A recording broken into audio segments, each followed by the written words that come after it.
aumenta o risco de colisão com o asteroide 2024 YR4. E as agências espaciais estão prestando atenção e estão de olho nele. Então, vamos lá. Se você gosta desse tipo de vídeo, já peço like. Agora vamos lá falar rapidinho e tirar essa dúvida, porque, meus amigos, tem muita gente falando bobagem na internet, como sempre, né? Aparece um negócio desse e aquela mentirada, aquela fake news, um monte de merda que a gente falando. Então vamos lá, olha aqui, pessoal. O asteroide monitorado de perto por agências espaciais, o risco de colisão com a Terra, né? O famoso 2024 YR4, que falam que ele tem, né, uma situação lá que ele pode estar entre 40 e 100 metros. E houve uma reunião lá da parte da defesa planetária que estão falando que, olha, nós podemos usar armas nucleares para defender a Terra. Pois é, a medida pode ser tomada para desviar uma rocha espacial monitorada pela Agência Espacial Europeia, que deve cruzar a órbita do planeta em dezembro de 2032. Pois é, então estão querendo fazer uma missão ou preparar uma missão para desviar o asteroide 2024 YR e estão falando da possibilidade de uso de uma arma nuclear. Mas, meus caros amigos, vamos entender o seguinte. Olha, essa notícia é de hoje, né? É a notícia de hoje, fresquinha. Ó, tá aqui, ó, notícia de hoje. Só que, meus caros, desviar a rota é algo que é possível, tá? Já foi feito esse teste. Foi feito esse teste na missão DART, tá? Daqueles asteroides lá, mais entre Júpiter e Marte e tal. Jogaram lá o Dimorphos, né? Jogou lá uma sonda, bateu e desviou um pouquinho a rota deles. Então a gente sabe que é possível, justamente colidindo um corpo em outro, né? Com essa massa. E querem fazer isso mesmo agora, só que com arma nuclear, com esse camarada aqui. Por que que pensaram em fazer isso? Porque é simplesmente uma coisa que estão falando que nunca aconteceu. E simplesmente é o asteroide mais perigoso já registrado. Olha que pior que tem gente, tá? Tem gente falando isso. E esse camarada aqui, ó, que vocês estão vendo ele passando aqui, tá? Que justamente foi registrado pelo asteroide, pelo Atlas, lá o telescópio, né, no Chile. Só que ele não é o asteroide mais perigoso já, vamos dizer assim, classificado. Ele está a aproximadamente 43 milhões de quilômetros da Terra, tá longe para chuchu ainda, mas a chance dele de o que tornou ele assim um pouco mais estranho, que as pessoas estão falando, dando um pouco mais de atenção, é porque a chance de colisão com a Terra aumentou em vez de diminuir. Começou com 1.2, passou para 1.3, passou para 1.6, alguns falaram 1.8 e agora estão falando de uma chance para 43, que é aproximadamente 2,3%. Só que aí acontece que essa conta de 2,3%, né, tá falando que já voltou para 1.8. Então tá simplesmente nesse vai e volta. Ainda é muito cedo para qualquer tipo de coisa. E mesmo assim, tá, esse tipo de asteroide ele não causaria um dano ao planeta, tá? Mas sim a um dano a alguma localidade onde ele cairia. Eu já falei isso aqui no vídeo passado, né? Que o dano desse asteroide seria isso. Agora, como é que a gente consegue prever? O que é isso aí realmente dessa variação de um ponto não sei o que, dois pontos não sei o que? É isso aqui, ó. Tá? O asteroide vindo no espaço e o raio de incerteza com relação à Terra, tá? Então é o raio de incerteza com relação à trajetória da Terra. Isso que representa essa modelagem, esse grau aí que falam, né? De 1.3, 2 pontos não sei o quê. E agora a probabilidade mais recente, tá? Que é de hoje, dia 6 de fevereiro, já não é mais de 2.3, chegou a 1.9. Ou seja, subiu e desceu. Mas antes, isso aí já aconteceu antes, que foi com aquele poderoso asteroide, aquele asteroide que a pessoa falava que seria o asteroide do fim do mundo. Pois é, meus amigos. O asteroide do fim do mundo. Alguém aqui que está assistindo lembra o nome dele? Pois é, o Apophis, né? Lembra do Apophis? Então, o Apophis, ele já teve uma chance de ter o quê? Ter 4% de colisão. Caramba! Um asteroide de mais de 375, né, metros de diâmetro.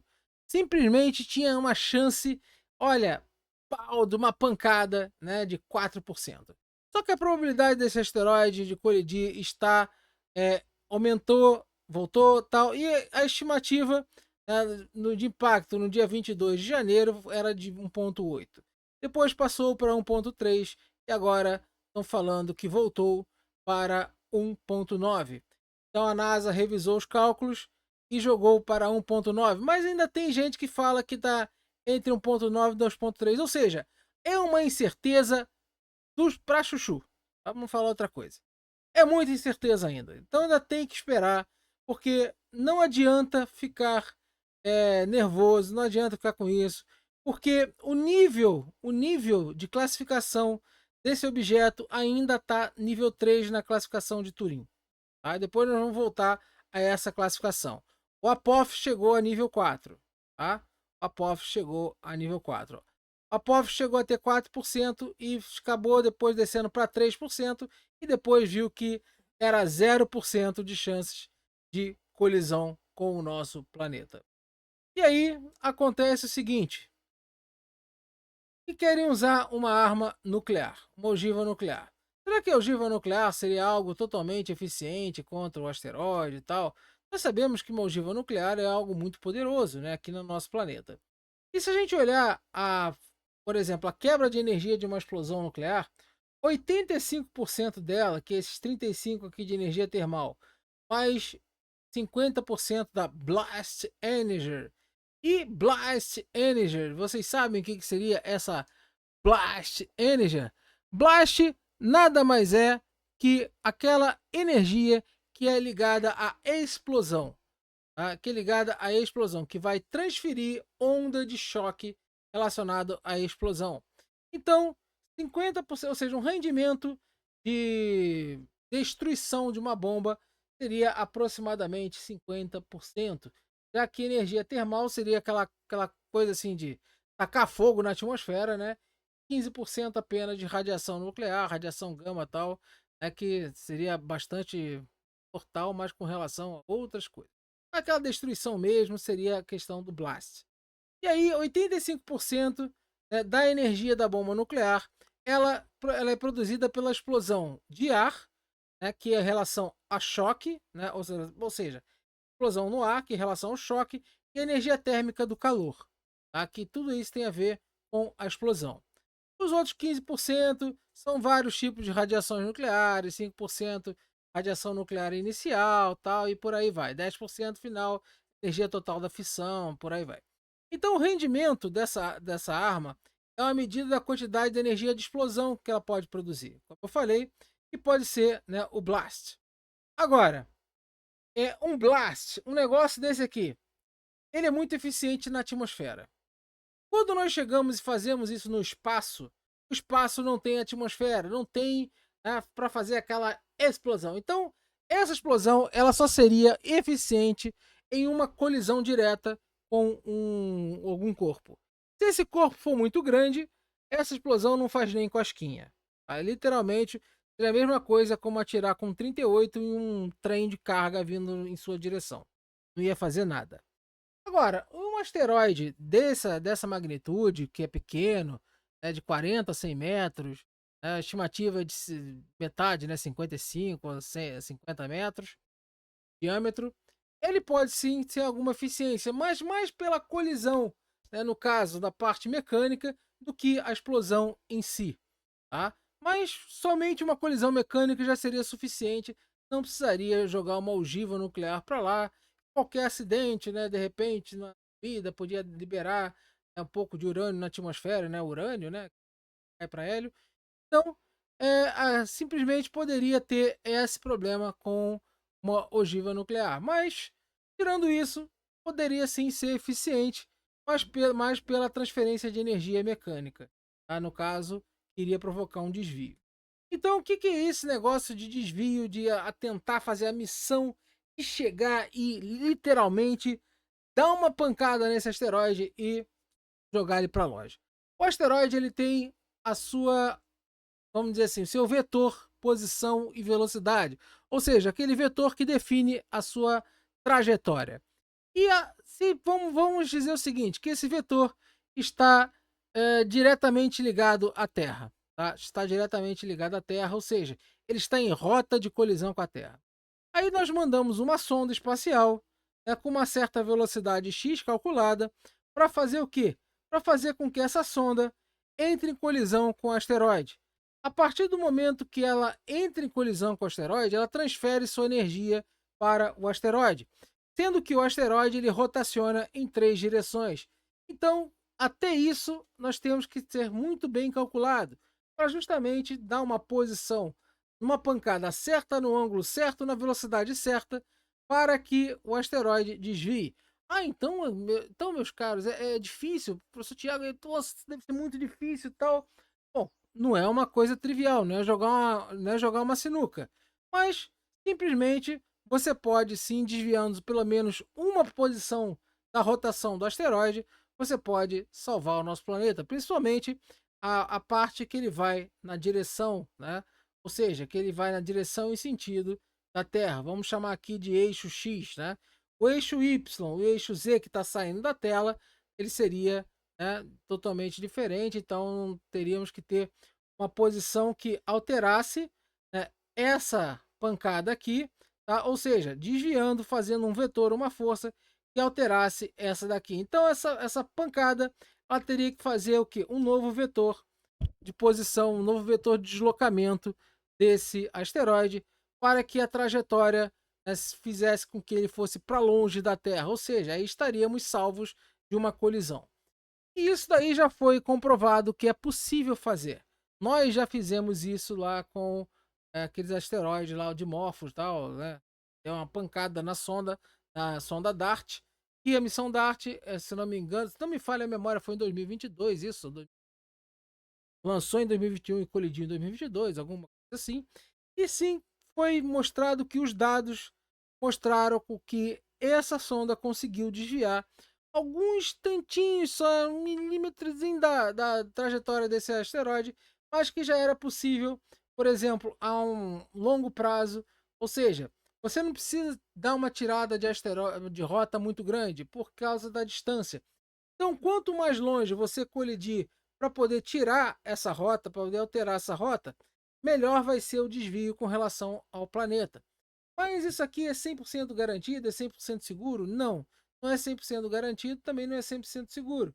Por quê?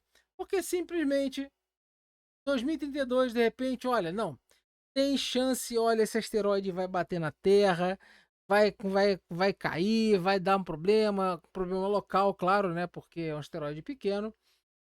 Aí, o que acontece? Esse camarada se der uma pancada e conseguir desviar, o que garante que daqui a 100 anos, 200 anos, esse asteroide não vai voltar e de repente dar uma pancada de novo? Ou então, essa situação aqui, olha, não, nós não temos essa chance e tal, mas de repente dá uma pancada e vai voltar. Então, esses estudos, eles têm que ser muito bem feitos, têm que ser muito bem decididos. Então por que que simplesmente reunir agora? Porque o protocolo de defesa planetária diz que qualquer asteroide com chance de 1%, qualquer asteroide com chance de mais de 1%, eles fazem essa reunião para avaliar esse risco, para avaliar isso e já, no caso, ele não quer dizer que eles vão lançar, vão desviar, vão tacar a bomba. Eles estão projetando para ver se isso realmente vai ser necessário. Então, meus caros, não tem nada definido, não tem nada decidido que isso realmente vai acontecer, que esse asteroide vai bater, que vai nada. E até mesmo por quê? Porque, segundo a própria classificação, a segunda até a própria classificação de Turing, o nível que ele está, ao nível 3, ele ainda tem muita coisa para acontecer. E ele fala que um encontro próximo, merecendo a atenção dos astrônomos, Cálculos atuais dão uma chance de 1 ou mais por cento de colisão capaz de destruição localizada. Muito provavelmente, novas observações de telescópio levarão à reatribuição para nível zero. A atenção do público e das autoridades é merecida. Só que, no entanto, isso aí pode ocorrer até em menos de uma década. Então, esse asteroide, ele pode colidir com a Terra? Pode. Como eu falei no vídeo passado, nada o impede. Ele vai colidir com a Terra muito cedo para afirmar. A missão seria algo para realmente, olha, nós vamos fazer essa missão para evitar. Isso pode ocorrer? Pode ocorrer. Isso vai ocorrer? Não sabemos. Até porque, né, se ocorrer desviar agora e de repente, olha, a chance é 1% e na próxima volta a chance é 40%, aí é um problema para o pessoal lá de 2100 resolver. Mas pelo menos o pessoal de 2032 vai estar salvo. Mas acontece o seguinte, que mesmo de repente pode chegar e dizer, olha, não, vamos ver porque a trajetória desse asteroide está mostrando que ele pode colidir num local que é totalmente desabitado e tal. Até isso é levado em conta. Tá? Mas dependendo da pancada do que jogue, por exemplo, no oceano, cria um tsunami, jogue água de repente na estratosfera, aí você pode produzir algumas alterações de clima. Mas esse asteroide, pelo tamanho, é uma destruição local, nada muito rebuscado. E lembrando que essa classificação de Turing ela vai até nível 10, então o asteroide está no nível 3, tá? E ainda tem essa atribuição, qualquer uma dessa atribuição 2, 3 e 4 pode decair para nível 0 com mais estudos. Então mais estudos ainda são necessários. Não é assim, pessoal, não precisa criar pânico por causa disso, porque não tem porquê. Os astrônomos não estão em pânico. Pessoas que trabalham com isso não estão em pânico, estão seguindo o protocolo. E o protocolo diz o quê? Que qualquer asteroide que tenha classificação de risco acima de 1, eles se reúnem para avaliar. Só que a mídia adora fazer um escarcéu. Pessoal aqui no YouTube adora fazer um escarcéu. Pessoal no TikTok, então, nem se fala, né? Esse aí já deve ser o asteroide que vai ser a extinção, né? Ou seja, mas nada a ver, tá? Então, infelizmente, esses caras que não conhecem, que não sabem porcaria nenhuma, adoram falar bobagem em troca de like, em troca de dinheiro, em troca de superchat e tal. Você que está assistindo aqui, que vê a verdade, vê os fatos, né? Tem que dar o like, né? Por favor, quem puder aí contribua, seja membro e tal, né? Faz esse favor, né? Então, é isso aí, pessoal. Fiquem tranquilos, nada disso aí ainda é algo certo. Pode evoluir para uma probabilidade maior? Pode evoluir para uma probabilidade maior. Essa probabilidade se chegar a 30%, quer dizer que vai colidir? Não, mesmo chega a 30%, não quer dizer que vai colidir. Mas aí, com o aumento dessa possibilidade, se você puder lançar uma sonda e deu uma pancada nesse asteroide, depois de estudos, prevendo mais ou menos o que? Fazendo uma análise de qual seria esse deslocamento de órbita e se esse deslocamento de órbita faria com que esse asteroide não colidisse nunca mais com a Terra, aí sim seria algo muito mais interessante. Então, é aquilo. Tem que esperar, mas sem pânico. Tá? Tem que esperar, mas sem pânico. Esse asteroide não vai provocar extinção da Terra. Não, somente de repente se ele cair no meio da floresta amazônica, e aí não, de repente tem lá uma lesma albina, né, de nariz vermelho, que só viva naquele local. Então, de repente, uma espécie endêmica pode ir para o saco. Mas nós estamos falando o quê? De nível geral. Não vai ter grandes problemas. Tá certo? Então é isso que eu queria falar com vocês hoje. Não esqueça aí de dar o like, de comentar. Aqueles melhores comentários que tiver, eu vou fazer aquele videozinho, né, short, respondendo. Deem uma olhada lá no clube de membros. Tem, olha, vídeos novos. E amanhã vai sair mais um novo vídeo lá para membros. E aqui, pessoal, ó, LivePix. Quem puder, a partir de R$ 25, só pedir lá, né, o vídeo e tem aqui, olha, desde que seja dentro do escopo do canal, pode pedir o que você quiser. E não se esqueça, você que é membro e tá lá numa faixa de membro que pode pedir vídeo, Só olhar a parte de post, a aba comunidade, que tá lá para você, ó, sempre tem a publicação para você dar a sua ideia dentro do escopo do canal de vídeo. Beleza? É isso aí. Forte abraço. Até a próxima, pessoal.